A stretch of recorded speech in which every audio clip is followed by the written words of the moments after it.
Puji nama Tuhan, Shalom, salam sejahtera bagi kita semua, kekasih-kekasih Kristus, jemaat Tuhan dimanapun Bapak Ibu Saudara berada. Pada kesempatan kali ini saya ingin membagikan kebenaran firman Tuhan, dan doa saya kiranya Bapak Ibu Saudara bisa mendengarkan renungan ini dalam keadaan yang sehat, dalam keadaan yang baik, dan selalu diberkati oleh Tuhan. Renungan firman Tuhan pada hari ini saya ambil dalam Injil Markus pasal yang ke-11 ayat yang ke-12 sampai ayat yang ke-14. Demikian bunyi firman Tuhan.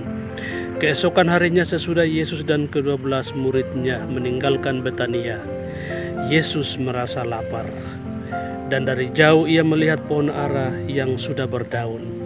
Ia mendekatinya untuk melihat kalau ia mendapat apa-apa pada pohon itu.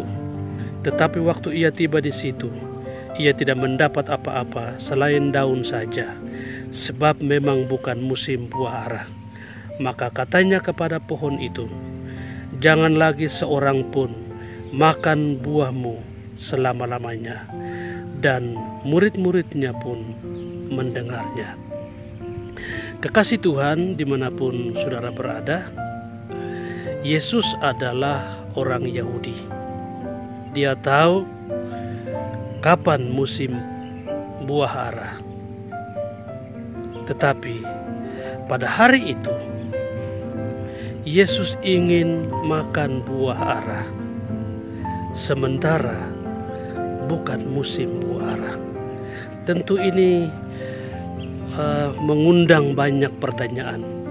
Kenapa sampai Yesus menginginkan buah ara sementara bukan musimnya?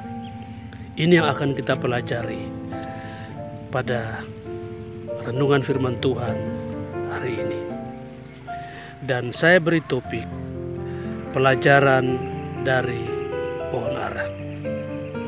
Yesus dan murid-muridnya hari itu berjalan dari Betania menuju ke Yerusalem. Kita tahu agenda besar yang Yesus lakukan pada saat itu adalah Yesus membersihkan bait suci. Dan di dalam pengajaran-pengajaran Yesus kepada murid-muridnya dan juga kepada pengikutnya, Yesus selalu menggunakan lambang atau simbol untuk menjelaskan kerajaannya atau juga menjelaskan siapa dirinya. Dan hari itu Yesus menjadikan pohon ara sebagai simbol atau lambang yang dia pakai untuk memberikan pengajaran kepada murid-muridnya. Pelajaran apa yang kita petik dari peristiwa pohon ara ini? Poin yang pertama adalah hidup jujur di hadapan Tuhan.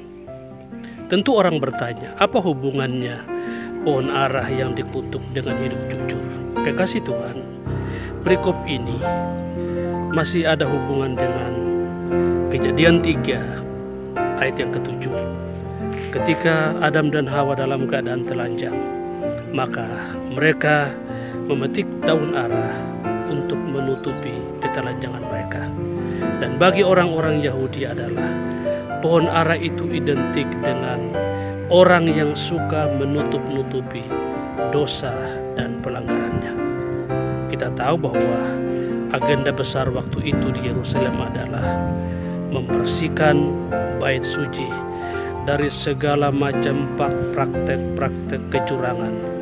Dan Yesus jadikan pohon ara itu untuk menjelaskan bahwa tidak bagus menutup-nutupi dosa dan pelanggaran. Dan dia mengutip pohon ara itu, sekonyong-konyong pohon itu menjadi kering. Yang kedua, pelajaran yang kedua yang perlu kita pelajari adalah miliki hidup yang berkualitas. Yesus mendekati pohon itu yang ada hanya daunnya, daun yang banyak, hijau dan segar. Tapi untuk apa daun itu? Yang Yesus butuhkan adalah buahnya. Seringkali dalam kehidupan kita juga sekedar berdaun, sekedar segar, sekedar hijau, tetapi tidak ada buahnya. Itu berarti hidup kita ada tapi tidak berkualitas. Yang ketiga, yang terakhir, Yesus berkuasa melakukan apapun juga yang Dia mau. Yesus mengutuk pohon ara itu dan Dia berkata, jangan ada orang yang makan buahmu selama-lamanya. Dan seketika itu juga pohon ara itu menjadi kering sampai ke akar-akarnya. Dan ini menggambarkan bahwa segala kuasa takluk di bawah kaki Tuhan.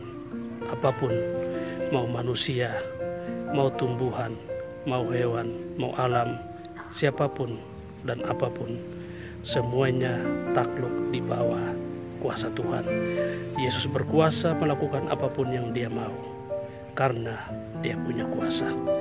Miliki hidup yang berkualitas, hidup apa adanya bersama-sama dengan Tuhan, supaya hidup kita menghasilkan buah yang menyenangkan hati Tuhan. Kiranya Tuhan Yesus Kristus memberkati kita semua. Salam dari Taman Doyata di Kota Palu. Tuhan memberkati. Shalom.